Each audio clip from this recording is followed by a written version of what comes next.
Pemerintah Kerajaan Arab Saudi sudah memperbolehkan perayaan Hari Natal bagi umat Nasrani yang tinggal di Arab Saudi. Dari mana saya dapat berita itu? Dari Arab News, media resmi pemerintah Kerajaan Arab Saudi. Arab News mengatakan, expats and locals welcome cheerful spirit of Christmas in Saudi Arabia in new era of tolerance and openness. Dia menceritakan nih di sini bahwa toko-toko kue di Arab Saudi itu menjual berbagai kue-kue kebutuhan peringatan Natal. Sementara penganut Salafi Wahabi di Indonesia melarang orang untuk menerima order kue untuk peringatan Natal. Coba dibayangkan, alasannya itu mengganggu akidah. Ini dikatakan oleh salah seorang ustadz Salafi Wahabi. Sementara di Saudi justru Natal itu betul-betul disediakan berbagai atribut, bahkan toko-toko menjual kue-kue Natal. Bahkan mall di Riyadh yang menempatkan pohon cemara hiasan Natal. Ini beritanya, Arab News. Mengapa saya selalu mengaitkan Salafi Wahabi dengan Saudi? Karena ustadz-ustadz Salafi Wahabi itu dulu dibiayai, dibeasiswai, disekolahkan oleh pemerintah Arab Saudi di Arab Saudi. Ideologi-ideologi itu semua tergantung dari kekuatan-kekuatan politik, siapa yang membiayai, siapa yang mencekoki.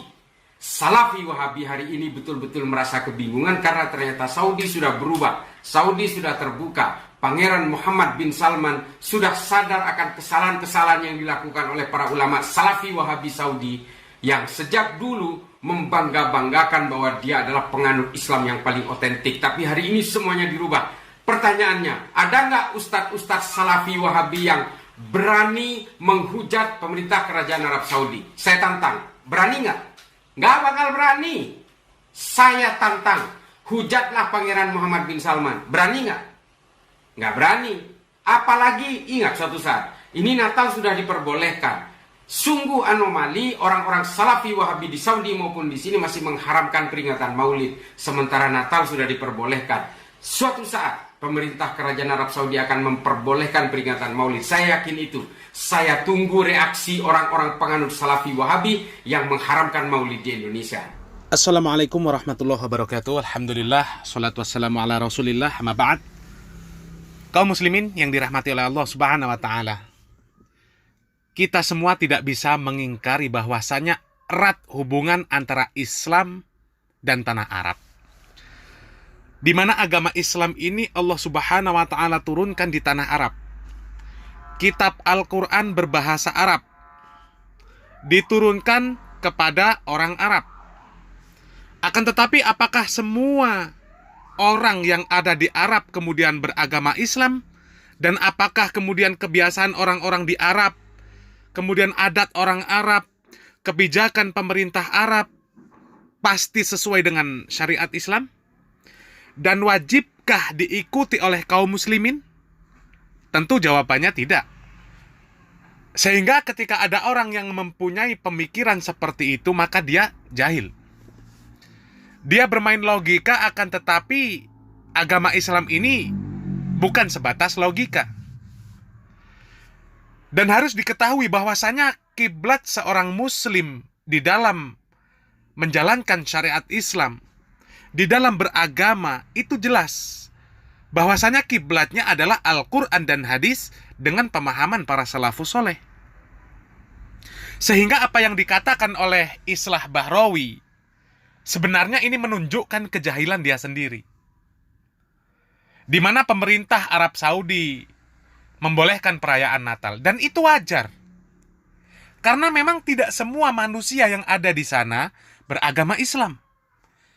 Dan memang Islam ini memberikan hak kepada orang non-muslim untuk menjalankan agama mereka. Islam tidak pernah memaksa orang-orang kafir untuk masuk ke dalam Islam, mengikuti syariat Islam.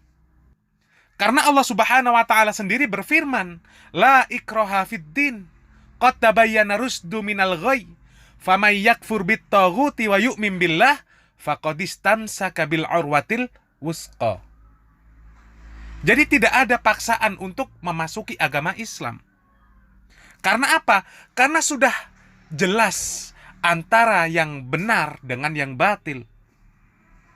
Karenanya dikatakan oleh Allah Subhanahu wa taala, barang siapa yang ingkar kepada tauhid dan beriman kepada Allah, maka sesungguhnya dia telah berpegang kepada tali yang kuat, yang tidak akan putus. Wallahu sami'un alim. Dan Allah Subhanahu wa taala Maha mendengar lagi Maha mengetahui. Jadi pemerintah Arab Saudi kemudian pada saat ini membolehkan umat Kristiani untuk merayakan Natal, iya. Bahkan di Indonesia pun umat Muslim semuanya ini membolehkan umat Kristiani merayakan Natal mereka. Tidak ada yang melarang. Meskipun orang yang dikatakan sebagai orang-orang yang beraliran Salafi Wahabi, mereka pun tidak pernah melarang umat Kristen untuk merayakan Natal. Boleh dibuktikan. Mana ada kemudian orang-orang yang dikatakan Salafi Wahabi menyerukan bahwasanya umat Kristen tidak boleh merayakan Natal. Tidak ada sama sekali. Yang mereka sampaikan hanyalah menjelaskan bagaimana hukum seorang Muslim mengucapkan Natal. Dan mereka menjelaskan bahwasanya hukumnya haram. Begitu juga dengan pemerintah Arab Saudi. Mereka tidak ada fatwa ulama mereka yang membolehkan umat Muslim mengucapkan Selamat Natal. Jadi sangat jauh apabila diartikan dengan dibolehkannya umat Kristen di Arab Saudi merayakan Natal, berarti pemerintah Arab Saudi memberikan fatwa dibolehkan umat Muslim mengucapkan Selamat Natal. Ini sangat jauh perbedaannya. Dan apakah pelaku bisnis yang ada di Arab Saudi semuanya kaum muslimin? Tentu bukan. Sehingga tidak mengherankan ketika ada yang menjual pernak-pernik Natal di sana. Dan kemudian ketika di Indonesia ada dai yang demi menjaga akidah untuk kehati-hatian sehingga menganjurkan untuk tidak menerima orderan kue dan pernak-pernik Natal, itu pun mereka tidak pernah memaksa. Jangankan masalah seperti itu, ketika ada seorang dai yang mengatakan, menjelaskan tentang hukum mengerjakan sholat, bahwasannya sholat itu adalah wajib, meninggalkannya adalah perkara dosa yang besar, di mana dosanya lebih besar dari dosa mencuri, berzina, membunuh.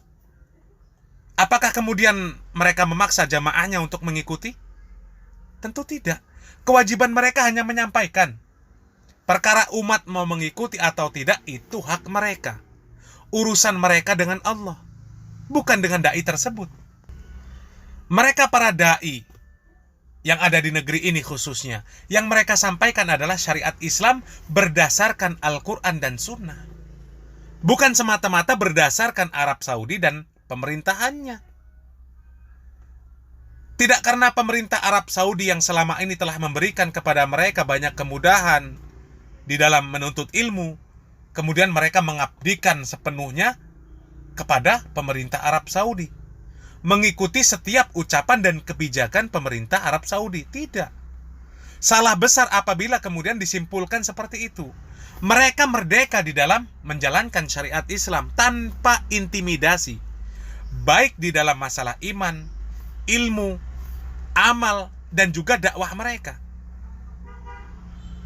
Dakwah mereka ini tidak pernah dikaitkan sama sekali dengan kepentingan politik seperti yang dikatakan oleh Bahrawi. Berbeda dengan dai-dai yang mereka itu begitu besar cinta mereka terhadap harta, kedudukan, sehingga mereka seperti peliharaan yang dikasih makan enak, dikasih tempat tinggal yang enak, kemudian apa kata tuannya semuanya diiyakan. Dan yang seperti itu bukanlah sifat seorang muslim, terlebih seorang dai. Seorang dai harus hanif, lurus, tidak boleh berdakwah demi kepentingan politik. Kalau Bahrawi mungkin memiliki karakter yang seperti itu, tapi mereka, para dai yang diberikan julukan Salafi Wahabi, insya Allah mereka jauh dari sifat-sifat yang seperti itu.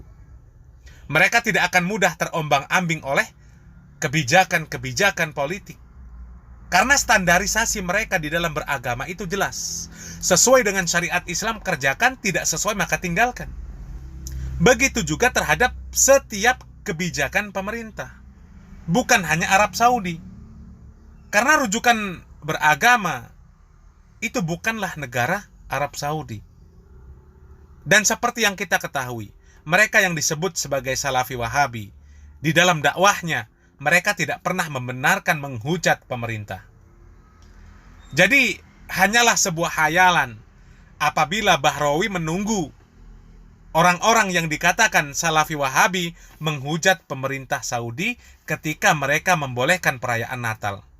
Kemudian membolehkan maulid, tahlilan, dan sebagainya. Karena mereka lebih mementingkan bagaimana memposisikan diri mereka di hadapan Allah nanti. Dan mengajak kepada kaum muslimin bagaimana agar selamat dunia dan akhirat.